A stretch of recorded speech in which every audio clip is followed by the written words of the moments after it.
ఎప్పుడైనా మీరు విన్నారా, దేవుడే గాని ఉంటే ఇంత అన్యాయం జరగనిస్తాడా? విన్నారా ఎప్పుడైనా ఈ మాట? మీకు ఎప్పుడైనా సందేహం కలిగిందా? అరే, దేవుడు ఉంటే ఎందుకు ఇవన్నీ జరుగుతున్నాయి అని మీ మనసులో కూడా ఎప్పుడైనా సందేహం కలిగిందా? ఎందుకు ఈ మాట చెప్తున్నామంటే, ఈ సందేహం ఎందుకు కలుగుతుందో తెలుసా? దేవుడు చేతకానివాడు అనుకున్నప్పుడు. తెలుసో తెలియకో మన దృష్టిలో మనం దేవుణ్ణి ఎలా చిత్రీకరించుకున్నామంటే, చెడ్డ రాజుగా చిత్రీకరించుకున్నాం, బలహీనుడు అని మనం చిత్రీకరించుకున్నాం. కాబట్టి ఈ సందేహం, నాకు మొరపెట్టుము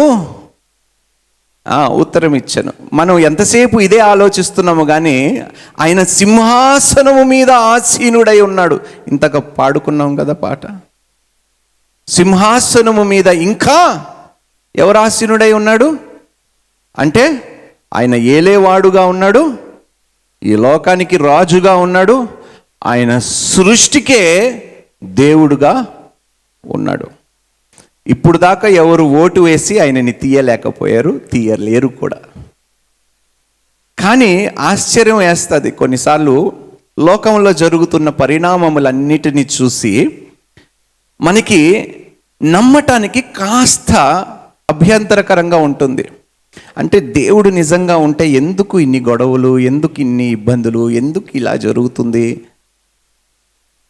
ఈరోజు మనం తెలుసుకోవాల్సింది ఏమిటంటే, సంఘటనలు చూసి మీరు దేవుణ్ణి నమ్ముతారా, లేకపోతే విశ్వసించి దేవుణ్ణి నమ్ముతారా?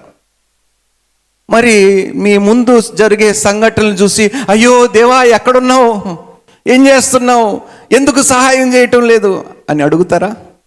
మరి విశ్వాసం ఎక్కడ? అడిగిన వాళ్ళందరికీ విశ్వాసము లేనట్టుగానే. అర్థమవుతుందా మీకు? ప్రతిసారి మనము దేవుణ్ణి ప్రశ్నించినప్పుడు మనం ఏమంటున్నామంటే, బలహీనుడైపోయావు ప్రభువా, నీ సింహాసనం మీద నువ్వు కూర్చొని కూడా ఏ ప్రయోజనము లేకుండా పోయింది అని మనమే చెప్తున్నాము దేవునికి. దేవునికి ఎవ్వరు సహాయము అవసరము లేదమ్మా. ఆది అంతము గలవాడు, ఆది సంభూతుడు ఆయన, గొప్ప దేవుడు ఆయన. కాలము సమయము ఆయన వశమై ఉన్నది. సమయములు ఆయననే మార్చగలుగుతాడు, సమయమును ఆయననే సృష్టించగలుగుతాడు.